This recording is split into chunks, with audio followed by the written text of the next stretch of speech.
কোন নবীর সুন্নত এটা না, তাই না? আপনার ছেলে শ্বশুর বাড়িতে বিয়ে করেছে নতুন, সোনার আংটি দিয়েছে আর ও পরে ঘুরছে, অথচ ইসলাম বলছে সোনার অলংকার পুরুষদের জন্য একেবারে কি হারাম। তাহলে কিছু যুবক ছেলে পড়ছে কি পড়ছে না? আবার কিছু যুবক ছেলে হাতে মেহেন্দি লাগিয়ে ঘুরছে, ঘুরছে না? ঘুরছে। মানে আসলে এখনকার যুবকদের তো লজ্জা শরম খুব কম। যুবকরা যারা সামনে বসে আছে ভাবছিল যে মমতাজুলের জন্য এসেছে আর আমাদের কি ধুয়ে দিচ্ছে রে, ধুয়ে দেওয়ার কিছু নাই। মানে এরা হচ্ছে বর্তমানের ওই যুবক ছেলে, বেটির বাপের কাছে 3 লাখ টাকা পণ নিয়ে বিয়ে করতে যায়, যখন এরকম রুমাল ঢেকে দিয়ে যায়। মানে খুব লজ্জাশীল ছেলে। আপনাদের এখানে বিয়ে করতে যাওয়ার সময় ছেলেরা পাঞ্জাবি পরে মুখে রুমাল দিয়ে যায়? ওরে বাবা, মনে হচ্ছে পর্দার ব্যাটার পর্দাও, অথচ হারামখোর 3 লাখ টাকা নিয়েছে। 3 লাখ টাকা নিয়ে পাঞ্জাবি পরে মুখে রুমাল দিয়ে বিয়ে করতে যাচ্ছে। তোমার থেকে বদমাশ হারামখোরের জগতে কেউ আছে? তোমার রুমাল মানায়? মানায়? ঘুম থেকে উঠে আর ঘুমোতে যাবার আগ পর্যন্ত আপনি একটা টাইম বলুন যে টাইমটা আপনি আল্লাহ এবং তার রাসূলের মতো করে চলেছেন। আপনার জীবনের দৈনন্দিন জীবনের রুটিন সমস্তটাই ইহুদি খ্রিস্টানদের মতো। এখনকার মেয়েরা অবশ্য বোরখা পড়ছে, পড়ছে না? মায়েরা যারা আছে রাগ করবে যে এই বক্তাকে আনিস না। এখন বোরখা পর্দার জন্য আর কেউ করছে না, এখন বোরখা পড়ছে কেন জানেন? ও যে পার্কের ভিতরে গিয়ে অপরাধ করছে এটা যেন গ্রামের লোক ধরতে না পারে, বুঝলেন না? ও যে বোরখা পরে অন্যায় কাজ করছে এটা যাতে ওর চাচাতো ভাই ফুফুতো ভাই ধরতে না পারে। বোরখা পরে আছে, চেনা যাবে না, এটা একটা ব্যাপার। তাছাড়া ও বোরখা পরছে, পাছার কাছে গোলাপ ফুল ঝুলছে। এই তোমার বোরখাতে পাছার কাছে গোলাপ ফুলের ডিজাইন কেন? তোমার বোরখার 10 পয়সা দাম আছে? এমনি মেয়ের দিকে না দেখলো তোমার দিকে দেখবে, অন্য কোনো বইয়ের দিকে না দেখলো তোমার বইয়ের দিকে দেখবে। মানে প্রত্যেক জিনিসটা লৌকিকতা। হাদিস এবং কোরআন অনুযায়ী আপনি চলতে পেরেছি? বলুন পেরেছি? পারেনি। সারা দিনের রুটিন ইহুদি খ্রিস্টানদের মতো। ওই জন্য আজকে নরেন্দ্র মোদী সরকার বুঝতে পেরেছে যে এরা সে মুসলমান নাই, এরা আর সে মুসলমান নাই, এরা সস্তার মুসলমান। ওই জন্য আপনারা দেখতে পাচ্ছেন না, আপনাদের দিনাজপুরেরই তো একজন মহিলা, কি ওর নাম, মাহফুজা খাতুন না কি নাম, বিজেপির প্রার্থী হয়ে বিশাল ভোট প্রচার করছে। আপনাদের 2 দিনাজপুরে কোন এক দিনাজপুরে হবে, দক্ষিণ দিনাজপুরে। আমি এটা সত্য বলছি না মিথ্যা বলছি? তার মানে বিজেপি সরকারও জেনে গেছে টাকা দিলে এদেরকে কেনা যায়, এদেরকে কেনা যায় টাকা দিলে, সেই মুসলমান। ওই জন্য একটা কথা বলছি, শুনে রেখে দেন, আমাদের পিছনে মোটামুটি দেয়াল ঠেকে গেছে। এখনো যদি আর না শোধরান, আর এখনো যদি আপনি সচেতন না হন, তাহলে এই মমতাজুল ইসলাম একথা বলে যাচ্ছে, আগামী 10 থেকে 20 বছরের ভিতরে আপনার অস্তিত্বকে হারিয়ে দিতে হবে। আপনার অস্তিত্বকে টিকিয়ে রাখতে পারবেন না যদি এখন থেকে যদি আপনি সচেতন না হন, আর টেকাতে পারবেন না। একটার পর একটা আমাদের উপরে জুলুম অত্যাচার আসছে কি আসছে না? আসছে কি আসছে না বলুন? আসছে।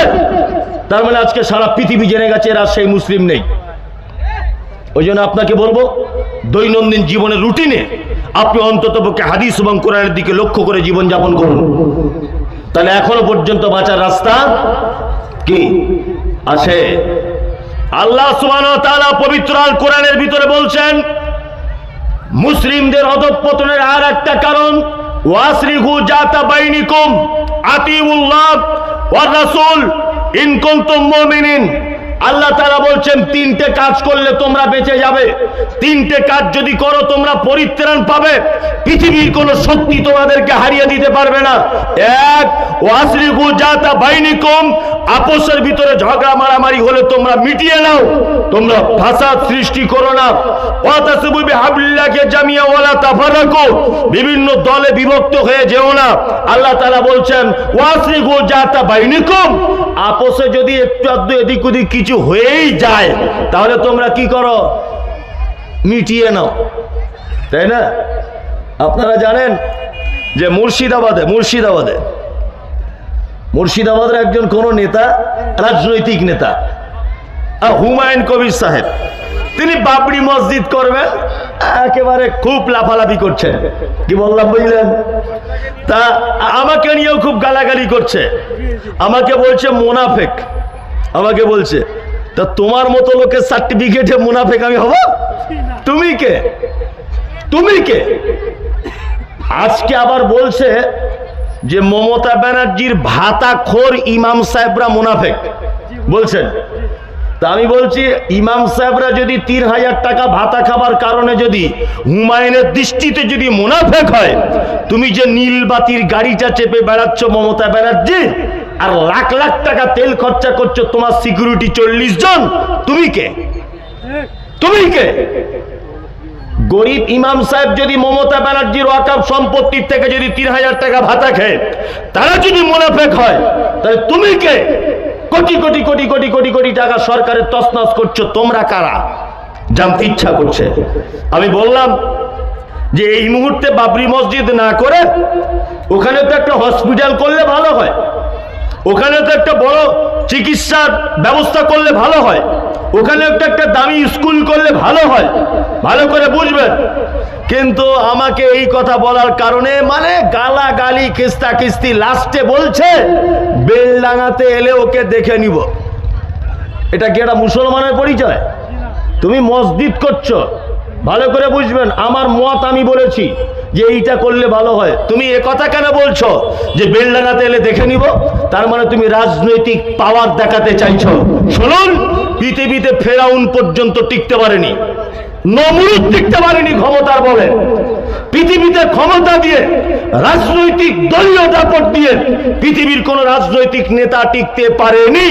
হাসিনা পর্যন্ত টিকতে পারেনি আলেম ওলামাদের বিরোধিতা করার কারণে। ফেরাউন টিকতে পারেনি, নমরুদ টিকতে পারেনি। তোমার মতো হুমায়ুন কবিরের হুঙ্কার আমি মমতাজুল ইসলাম ভয় পাই না, আমি ভয় পাই না। মুর্শিদাবাদে তুমি গেলে আমার কি করবে? আমাকে মারবে। মুর্শিদাবাদে গেলে আমাকে গুলি করে দিবে। মুর্শিদাবাদে গেলে আমাকে অপমান করবে। এর থেকে তো আর বেশি কিছু নয়। তবে আমি মমতাজুল ইসলাম জাতির কোথায় ক্ষতি হচ্ছে আর জাতির কোথায় উপকার হচ্ছে সেইটা জাতির সামনে তুলে ধরেছি, এছাড়া আর কিছু নয়। একটা কথা বলছি শুনুন, আমার মা মারা গেল, আমার মা মারা গেল। আমার আব্বা দ্বিতীয়বার বিয়ে করেছে। আমার দ্বিতীয় মা খুব সুন্দরী। আচ্ছা বলুন তো, পৃথিবীর সেরা সুন্দরী মেয়ের মুখের দিকে আমি যদি তাকিয়ে থাকি, তা আমার মায়ের মুখের স্বাদ আমি পাবো? পাবো? পাবো না। একটা বাচ্চা ছেলেকে আপনি এখানে ছেড়ে দেন, তার মায়ের দাঁতগুলো খুব উঁচু, তার মা কালো, তার মা বেঠে, এইখানে বসে আছে ৩০০ জন বিশ্ব সুন্দরী মহিলা। ছেলেটাকে ছেড়ে দিলে বলুন তো কার কোলে যাবে? ওই দাঁত উঁচু মেয়েটার কোলে যাবে। তার মানে পৃথিবীতে মায়ের যে স্বাদ, পৃথিবীর কোন নারীর কাছে স্বাদ পাওয়া যায় না। আমাদের অরিজিনাল যে বাবরি মসজিদ ছিল, অরিজিনাল যে বাবরি মসজিদ ছিল, ওইটা আমাদের অরিজিনাল বাবরি মসজিদ। তোমার এই নকল বাবরি মসজিদ নিয়ে মানুষকে ধোঁকা দেওয়া ছাড়া আর কিছু নয়। আমরা এই বাবরি মসজিদ চাইনি। নরেন্দ্র মোদী সরকার রাম মন্দিরের সাইডে 5 একর জমি দিয়েছে মুসলিমদের মসজিদ করার জন্য। তোমার যদি ক্ষমতা থাকে, তোমার যদি পাওয়ার যদি থাকে, তাহলে তুমি ওই 5 একর জমিতে বাবরি মসজিদ করে দেখাও, তবেই তো বলবো বাপের বেটা, তবেই তো বলবো বাপের বেটা। মুসলমানরা যেখানে ওই আপনার বেলডাঙাতে 70-75% মুসলিমরা যেখানে আজকে রয়েছে, সেইখানে তুমি বাবরি মসজিদ করতে চাইছো কেন? কেন বাবরি মসজিদ করতে চাইছো? জানে যে এখানে সুবিধা হবে, সবাই আমার সাপোর্ট করবে। তুমি যাও না শিলিগুড়িতে মসজিদ করতে, তোমার পাছার চামড়া তুলে দিবে। ওখানে মুসলিম সংখ্যা কম। আপনারা বুঝতে পারছেন না রাজনীতি চালাকিগুলো? বুঝতে পারছেন না? বুঝতে পারছেন না রাজনীতি কেমন করে করছে? শুভেন্দু অধিকারী যেমন ধর্ম নিয়ে ভোট চাইছে, আমাদের সমাজের কিছু নেতা হয়েছে তারা এখন মসজিদের নামে ভোট ব্যাংক ব্যবহার করছে। আর একটা কথা বলি, শুভেন্দু অধিকারী যেমন অশিক্ষিত ধর্ম না জানা কিছু হিন্দুদেরকে নিয়ে যেমন রাজনীতিতে নেমেছে, ঠিক তেমন মুসলিম কিছু নেতা কিছু অশিক্ষিত ধর্ম না জানা যুবকদেরকে নিয়ে রাজনীতি করছে, ধর্মীয় রাজনীতি। আর মমতাজুল ইসলাম বাবরি মসজিদের বিপক্ষে নয়, তবে মমতাজুল ইসলাম আমি কথা বলছি যে মসজিদ নিয়ে রাজনীতির গেম খেলতে আসবেন না। জাতি আপনাকে কোনোদিন ক্ষমা করবে না, কোনোদিন ক্ষমা করবে না আপনাকে। জাল হাক ওয়াজাকাল বাতিল ইন্নাল বাতিলা কানা যাহুকা। সত্য এসে গেলে মিথ্যা টিকে থাকবে না। একদিন আপনার মুখোশ, আপনার অরিজিনাল চেহারা ভারতবর্ষের মানুষ দেখতে পাবি। এই অপেক্ষাতে আমি মমতাজুল ইসলাম আছি, ইনশাআল্লাহ পাবে। একটা কথা আপনাকে বলি, শুনে রেখে দেন। হুমায়ুন কবির সাহেব তো খুব নাকি জাতির উপরে টান। আজকে মমতা ব্যানার্জির সরকার ওয়াকাফ বিল ঠেকাতে পেরেছে? পারেনি তো। ওয়াকাফ বিল চলে গেল। তো উনি তো মমতা ব্যানার্জির একজন এমপি, একজন এমএলএ, মমতা ব্যানার্জির একজন এমএলএ। তো উনাকে দেখেছেন ওয়াকাফ সম্পত্তি নিয়ে কিছু বলতে? হ্যাঁ, উনি বলছেন না কেন? এত মুসলমান দরদি বাবরি মসজিদ করবে, তা ওয়াকাফ সম্পত্তি চলে গেল, রাজ্য সরকারকে কিছু বলো, তবেই তো বলবো বাপের বেটা। ওই ব্যাপারে কোনো কথা নাই। গরিব মানুষদের কেড়ে রাজনীতি করা হচ্ছে। আল্লাহু আকবার। মানুষ এগুলো বুঝবে না, আর বোঝাতে গেলেও মানুষকে এখন বোঝানো যাবে না, কারণ প্রতিটা মানুষ এখন রাজনীতির চশমা পরে আমাকে দেখছে।